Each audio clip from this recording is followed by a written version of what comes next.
Central modern BEd college के online class में आप सभी का पुनः स्वागत है। हम भारत में अंग्रेजी साम्राज्य के विस्तार को समझ रहे थे, जिसमें हमने अंग्रेज़ों का मराठा राज्य को किस प्रकार से अंग्रेज़ों ने अपने साम्राज्य में मिलाया उसका अध्ययन कर रहे थे। उसमें हमने देखा था कि प्रथम आंग्ल मराठा युद्ध और दूसरा आंग्ल मराठा युद्ध हमने पढ़ा था। दूसरे और तीसरे को हमने साथ ही अध्ययन किया था कि जो आंग्ल मराठा संघर्ष है, जिसमें होलकर को भी हम दूसरे युद्ध के साथ अध्ययन किया। वैसे हम अगर आंग्ल मराठा संघर्ष को 4 भागों में डिवाइड करते हैं, लेकिन हमने इसको 3 ही संघर्ष में पढ़ा है, क्योंकि जो दूसरा युद्ध लड़ा गया वो सामान्यतः एक साथ लड़ा गया युद्ध था। एक तरह से उत्तर भारत में उसे होलकर के साथ संघर्ष करना पड़ा और दक्षिण भारत में सिंधिया और पेशवा के को और भोसले को पराजित करना था। तो एक साथ ही हमने अध्ययन किया था। तो अतः होलकर को अगर अलग करके देखें तो उसका तीसरा संघर्ष हो जाएगा, और साथ में करें तो दूसरा और तीसरा संघर्ष हो जाएगा। यानी अगर हम आगे का संघर्ष देखें तो आंग्ल मराठा तृतीय आंग्ल मराठा संघर्ष, या यूँ कहें कि अगर होलकर को अलग पढ़े तो चतुर्थ आंग्ल मराठा, और यहीं से मराठों का पतन हो जाता है, शक्ति का पतन हो जाता है और पेशवा साम्राज्य का अंत हो जाता है। फिर एक बात ये आती है कि जो अंग्रेज़ों के साथ मराठों के संघर्ष हुए, उन संघर्ष के कारण क्या रहे। तो सबसे पहला कारण तो अंग्रेज़ों के साथ जो कारण था वह था पेशवा जो बाजीराव द्वितीय हैं उनके साथ जो पूना के रेजिडेंट ने दबाव में जो संधि की, उससे बाजीराव द्वितीय है, पेशवा बाजीराव द्वितीय, वह असंतुष्ट थे, और इस असंतुष्टता के कारण वह सिंधिया है, होलकर है, भोसले है, उनके साथ समझौते करने लगे थे। तो इससे वहाँ स्थित रेजिडेंट को ये डाउट हो गया था कि यार भोसले, सिंधिया और होलकर और पेशवा एक होकर कहीं अंग्रेजी साम्राज्य के लिए खतरा नहीं बन जाए। तो ये एक बड़ा कारण था। और दूसरा अगर देखें तो मराठों ने और पिंडारियों के बीच में भी मित्रता स्थापित हो गई थी, और जो पिंडारी अंग्रेजी साम्राज्य के अंदर लूटपाट कर रहे थे, ठीक है ना, 1816 के लगभग उत्तरी सरकार के मार्गों वाले क्षेत्र पर, तो अंग्रेज ये मान रहे थे कि पिंडारियों को मराठों का समर्थन प्राप्त है। तो अतः अंग्रेज़ों और मराठों और पिंडारियों के बीच जो मित्रता थी वो भी पेशवा के साथ या मराठों के साथ संघर्ष का कारण बनी। फिर नागपुर के अप्पा साहिब भोसले के साथ जो संधि की गई थी वह भी अप्पा साहब के लिए कठोर शर्तें थी और अपमानजनक संधि थी, इसलिए अप्पा साहब भी अंग्रेज़ों से नाराज थे। और पेशवा के साथ जो अभी हमने बात की कि बाजीराव द्वितीय नाराज थे, तो उनके साथ भी जो अंग्रेज सरकार ने विशेष तौर से जो वॉरेन हेस्टिंग्स था, लॉर्ड हेस्टिंग्स था, उसने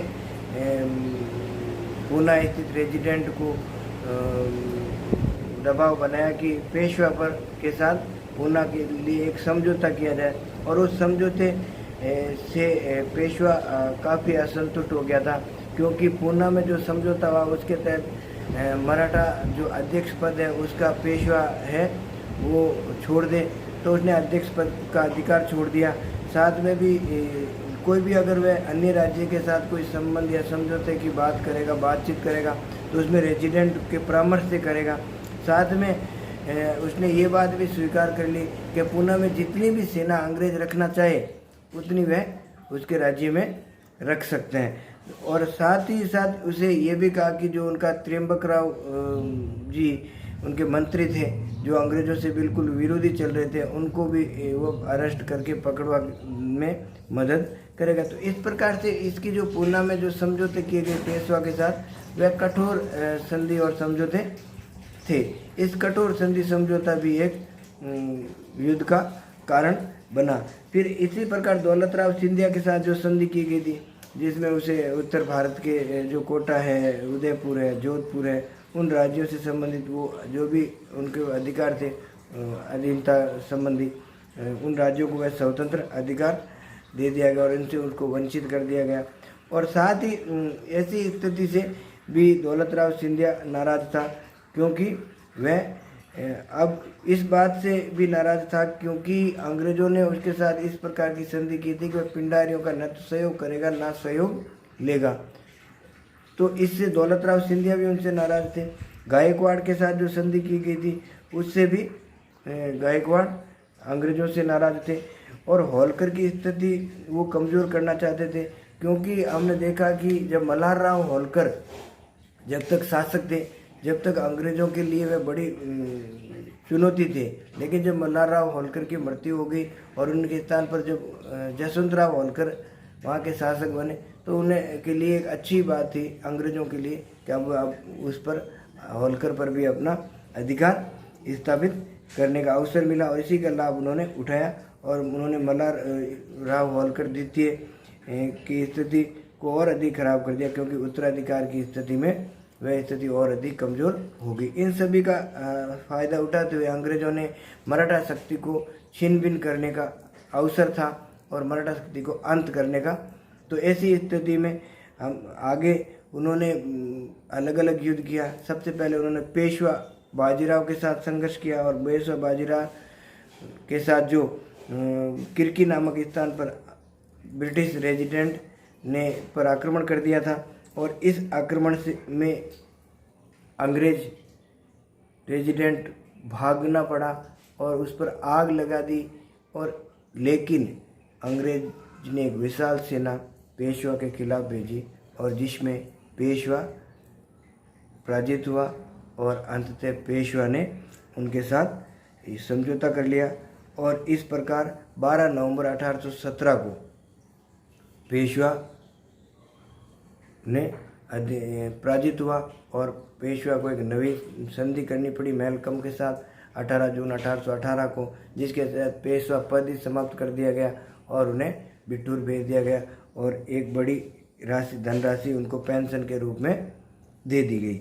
फिर नागपुर के अप्पा साहब के साथ संघर्ष किया और अप्पा साहब भी हेस्टिंग्स की नीतियों से नाराज थे और इस प्रकार सीताबर्डी के युद्ध में अप्पा साहब पराजित हुए और भोसले को शक्ति का भी अंत कर दिया गया। इसी प्रकार होलकर जो एक शक्तिशाली शासक रहे थे और उनके साथ पहले भी जो युद्ध हुआ था तृतीय युद्ध, जिसमें हम देखते हैं कि होलकर को अंग्रेज पराजित नहीं कर पाए थे और उन्हें राजघाटपुर की संधि करनी पड़ी थी अंग्रेज़ों को होलकर के साथ। आपने देखा कि उससे पहले होलकर ने अंग्रेज़ों को पराजित किया, फिर अंग्रेज़ों से पराजित हुए, फिर वे भरतपुर चले गए। भरतपुर के शासक के साथ भी उनका लंबा संघर्ष चला और फिर वे वहाँ से भी भाग निकले और फिर पंजाब वाले क्षेत्र में चले गए और वहाँ उनके साथ अंग्रेज़ों को देखा कि यार ये स्थिति बड़ी क्रिटिकल है, क्योंकि होलकर को तो उस समय राजघाट की संधि की गई, जिसमें एक प्रकार से होलकर के साथ पिछला जो युद्ध था वह अनिर्णित युद्ध रहा था और व्यास नदी के किनारे पर जो राजघाटपुर की जो संधि हुई उस संधि में होलकर की स्थिति ठीक ही थी और इतना अपमानजनक नहीं रहा उनके साथ। लेकिन अब होलकर के स्थिति कमज़ोर हो गई, अतः अंग्रेज़ों ने होलकर को भी पराजित कर दिया और इस युद्ध में मल्हारराव होलकर का अल्पवयस्क होना भी एक बड़ा कारण था और महिंदपुर नामक स्थान पर होलकर पराजित हुए और होलकर ने भी मंदसौर नामक स्थान पर संधि समझौता कर लिया और उस संधि समझौते के तहत राजपूत राज्यों में अमीर खान पठान के राज्यों में जो उसका दावा था वह दावा भी उसने छोड़ दिया और दक्षिण का सारा राज्य, सतपुड़ा के दक्षिण का जो सारा राज्य है वह भी कंपनी के अधिकार में स्वीकार कर लिया। इसके अतिरिक्त उसने ब्रिटिश रेजिडेंट को रखना भी अपने राज्य में स्वीकार कर लिया। अब उसकी स्थिति बहुत कमज़ोर हो गई और इस प्रकार उसने दक्षिण भारत के राज्यों को पहले पेशवाओं को पराजित किया, किरकी वाले क्षेत्र में पुनः पर अधिकार हो गया। फिर 18 जून 1818 को मैलकम के साथ संधि करने के साथ पेशवा पद ही समाप्त कर दिया गया और पेशवा को पेंशन देकर बिठूर भेज दिया गया। तो इस प्रकार से पेशवा की शक्ति भी नष्ट हो गई। सिंधिया पहले ही पराजित हो चुके हैं, भोसले हार चुके हैं, अप्पा साहेब पराजित हो गए और लास्ट रहे थे होलकर। होलकर भी एक के पराजित होने के बाद उन्होंने भी मंदसौर नामक स्थान पर संधि कर ली और संधि के साथ उनकी शक्ति भी कमज़ोर हो गई और अंग्रेज रेजिडेंट रखना स्वीकार कर लिया गया। तो इस प्रकार जो शिवाजी ने एक विशाल साम्राज्य स्थापित करने का, हिंदी साम्राज्य स्थापित करने का जो स्वप्न देखा था, वह स्वप्न यहाँ जाकर 18 जून 1818 को समाप्त हो गया और पेशवा पद समाप्त हो गया और मराठा शक्ति छिन भिन हो गई। अब अंग्रेजों के लिए कोई एक शक्ति नहीं रहा जो अंग्रेजों को पराजित कर सके। तो इस प्रकार देखें तो मराठा साम्राज्य है वह का विघटन हो गया। इन मराठा राज्यों के पतन के भी बहुत सारे कारण रहे हैं कि सबसे पहला कारण तो ये था कि मराठा शक्ति, शिवाजी ने जो मराठा शक्ति स्थापित की थी वह विशाल सेना और एक संगठित सेना थी। पेशवा है, होलकर है, सिंधिया है, गायकवाड़ है, भोसले, ये संगठित रूप से थे। लेकिन इन्होंने समय के साथ अपने संगठित नहीं रहे, ये एक दूसरे से अलग हो गए। ये एक बहुत बड़ा कारण रहा कि अंग्रेजों के खिलाफ मराठा संगठित नहीं रहे, इस संगठन का अभाव रहा।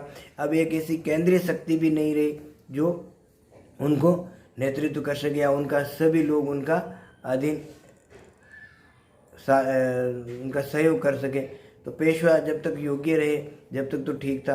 बाजीराव द्वितीय जैसे अयोग्य पेशवा आए तो फिर स्थिति और खराब हो गई और केंद्रीय सत्ता बिखरती चली गई।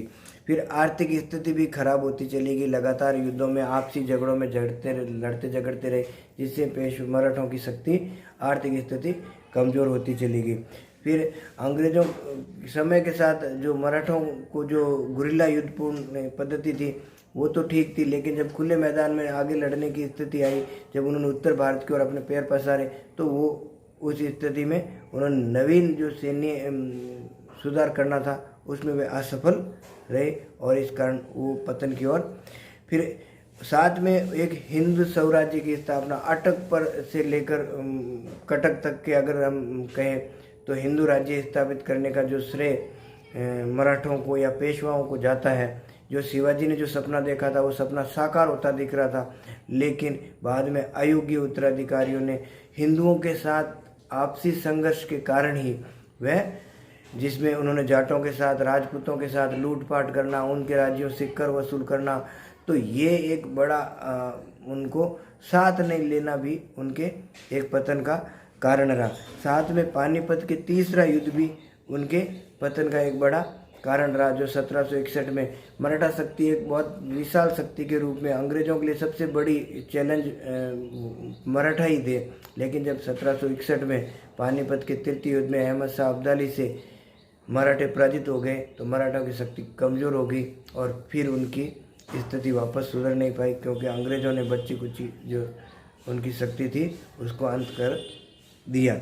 सबसे बड़ा जो कारण था कि मराठों के जो सरदार थे उनका नैतिक पतन हो गया था। युद्ध में भी वे अपने साथ स्त्रियों को लेकर जाने लगे और अपनी स्थिति को और अधिक कमज़ोर कर दिया। साथ में शिथिल प्रशासनिक ढांचा भी एक पतन का बड़ा कारण रहा। फिर एक राष्ट्रीय जो आदर्श था वो आदर्श भी उन्होंने, हिंदुत्व का आदर्श भी खो दिया। ये कुछ कारण थे जिसके कारणों से मराठा राज्य का पतन हुआ।